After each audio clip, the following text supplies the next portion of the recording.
आहे गोल आकाराचा। आता मी इथं हे आहे लोह केस, हा लोखंडाचा केस, हा चुंबक खालच्या बाजूने फिरवते आणि तो लोह केस कुठे जमा होते बघा, गोलाच्या मधल्या भागात जमा झाले का?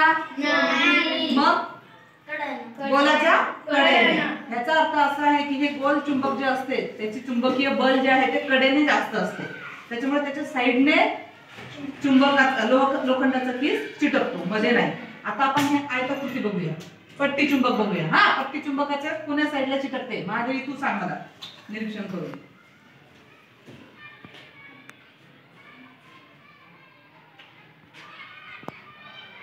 चला, हा कडेने चिटकले, मध्ये चिटकले का?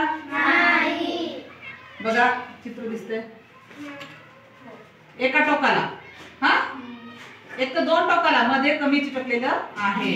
थोडा किस कमी करू आपण, बघा इथं जरी सरकवलं तरी साइडने चिटकलेलं असते, हो की नाही?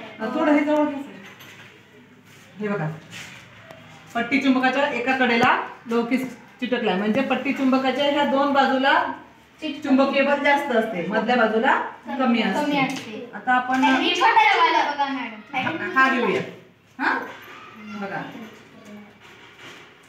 बघा ह्याचं सुद्धा कडेने, म्हणजे याच्यावरून काय निष्कर्ष मिळतो आपल्याला? कुठला पण चुंबक असेल तर त्याचं चुंबकीय